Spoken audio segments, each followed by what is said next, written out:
பேச தெரியாது, ஆறறிவு கிடையாது.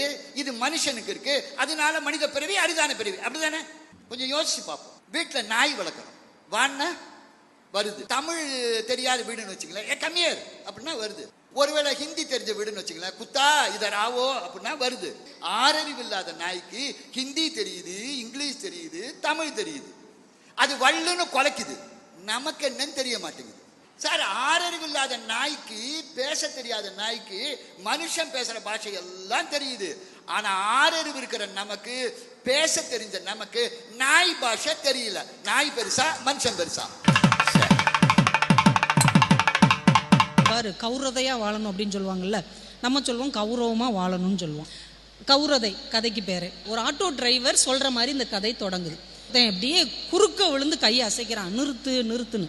யாருன்னு பக்கத்துல போய் பார்த்தா ஒரு குடிகாரர். ஏறுப்பா அப்படின்னோடனே அவன் ஏறி உட்காந்துக்கிறான். கோயிலா? மாரியம்மன் கோயிலா? மாரியம்மன் கோயில் தான். வீட்டில் பொண்டாட்டி பிள்ளைங்களாம் உன்னை ரொம்ப தேடுவாங்களா? எனக்கும் ஒரு பொண்டாட்டி இருந்தது, எனக்கும் ஒரு பையன் 6 வயசுல இருந்தான், என்னைய விட்டுட்டு போயிட்டாங்க. எனக்கு கௌரவதை தான் முக்கியம். இந்த கௌரவதைக்கு தொந்தரவா இருந்தால் நான் என் பிள்ளைய ரொம்ப அடிச்சு போடுவேன். ஒரு அழிறப்புற போய் பக்கத்தில் உள்ள பையன்கிட்ட கடன் வாங்கியிருக்கான். வாங்கினவன் அதை வீட்டுக்கு கொண்டு வந்துட்டான். அந்த பையன் வீட்டுக்கு வந்து அதை கேட்டான். நம்ம கௌரவதை என்ன ஆகுறது? சப்புன்னு என் பையனை தூக்கி போட்டு மிதிச்சேன் பாரு. என் பொண்டாட்டிக்கு என் மேலே கோவம் வந்துடுச்சு. பணம் கொடுக்குறோம் கொடுக்கல, கௌரவதை முக்கியமா இல்லையா அப்படின்ட்டு இருக்கான். நான் எப்படி இருக்க அப்படின்ட்டு.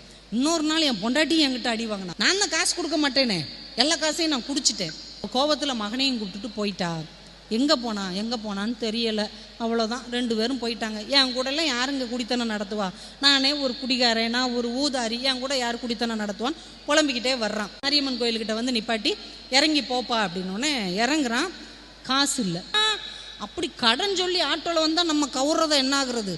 பாக்கெட்லேருந்து 2 வளையல் எடுத்து, இந்த வளையலை வச்சுக்கோ, நாளைக்கு காசு கொடுத்துட்டு உன்கிட்ட திருப்பிக்கிறேன். இந்த ஆட்டோ டிரைவர் சிரிச்சுக்கிட்டே ஆட்டோவை எடுத்துகிட்டு ஸ்டாண்டுக்கு வருவாப்புல. இந்த பக்கத்தில் இன்னொரு ஆட்டோ டிரைவர் இருப்பார்ல, என்ன உன் நைட்டு தான் உன்னை எங்கேயும் சவாரி போகாதன்னு சொன்னேன்ல, எதுக்கு நீ இவ்வளோ லேட்டாக வர்ற? இல்லைண்ணே, வேண்டப்பட்டவர். என்ன உறவு? என்னுடைய முன்னாள் கணவன் அப்படின்னு சொல்லிட்டு தன்னுடைய சட்டையை கழட்டிட்டு சேலையோட அந்த பெண் ஆட்டோ டிரைவர் வீட்டுக்கு போவாங்க. டிஸ்ட்டு தானே? இது வரைக்கும் ஆட்டோ டிரைவர்னா நம்ம ஆம்பளைங்களையா நினச்சிக்கிட்டு இருப்போம். ஆனால் இங்கே ஒரு பெண் ஆட்டோ டிரைவராக இருந்து அவங்க வாழ்க்கையில் உருப்பட்டுட்டாங்க. அந்த குடிகாரன் இன்னும் குடிகாரனாகவே இருக்கான். ஆனாலும் போய் நான் உட்காந்துங்கிறேன் சார். அவர் சொன்னார், புலவரையா வந்திருக்கிறாரு, சர்க்கரை இல்லாத பால் கொண்டு வாடான்னார். உள்ளே ஓடி போய் வேகமாக ஒரு டம்ளர் நிறையா கொண்டாந்து வச்சான் சார். வச்ச வேகத்தில் அந்த பால் அவன் வேகமாக வச்சான். அது டொம்முன்னு வச்சதில் இப்படி தழும்புச்சு. ஒரு ஆட்டமே ஆடுது.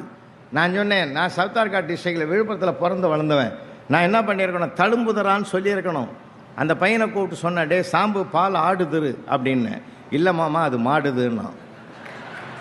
மாடுதுன்றதை அவன் ஆட்டுப்பால் நினச்சிக்கணும், மாடுதுன்னா சார். அவன் எதிர்பாராத வகையில் ஒரு சொல்லில் எவ்வளோ சுகம் இருக்குது பார்த்தீங்களா? நான் ஆச்சரியப்பட்டு போனேன். ரொம்ப இதுவாக இருக்குது. இன்றைக்கி பிள்ளைகளுக்கு தமிழ் கூட தெரியலம்மா, வருத்தமாக இருக்குது. சொல்லிக் கொடுங்கம்மா. 10:30 மணிக்கு ராத்திரி 6ஆம் கிளாஸ் படிக்கிற பையன் டீச்சருக்கு மெசேஜ் அனுப்பிச்சிக்கிறான் செல்லில். டீச்சர் நான் தொங்க போகிறேன், நீயும் தொங்குன்னு. அந்த டீச்சரை அல்லறி அடிச்சுன்னு ஆட்டோ எடுத்துக்கின்னு அவன் வீட்டு வாசலில் போய் நின்று இருக்குது. அந்த பையனுக்கு அவங்க அம்மா வெளியில் வந்து, என்ன டீச்சர் இந்நேரத்தில் வந்துக்கிறீங்கன்னு. இல்லை உங்கள் பையன் என்ன பண்ணுறான்னு பார்க்கலான்னு இந்த பக்கமாக போகிறோம் வீட்டுக்கு, பார்க்கலான்னு வந்தேன்னு. அவன் நல்லா தூங்குறான் டீச்சர்னுச்சது. அப்போ தான் டீச்சருக்கே புரிஞ்சுது, நான் தூங்க போகிறேன் நீ தூங்குன்னு அவன் எழுதுனதுக்கு பதிலாக எழுத தெரியல, நான் தொங்க போகிறேன் நீ தொங்குன்னவன் இவன் எதில் தொங்குறானோன்னு அது பயந்து போச்சு. நீங்கள் எவ்வளோ தகராறு வருது? கொஞ்சம் சொல்லி கொடுங்கம்மா, தமிழ் சொல்லி கொடுங்க. பேச கழுவுங்க. பேச தெரியலனா மதுரைக்கு பக்கத்தில் என் தம்பி முறையா ஓனர் 2003 இறந்துட்டான்.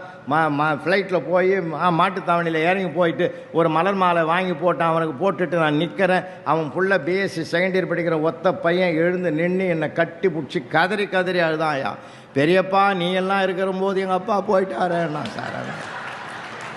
நீங்கள் எல்லாம் சிரிக்கிறீங்க, நான் 15 நாள் லீவு போட்டு வேலைக்கே போகலையா? ஆச்சரியமான வார்த்தைகளை அவன் பேச தெரியாவிட்டாலும் அதிர்ச்சி தர வார்த்தையை பேசாமல் இருக்க வைங்க ஐயா.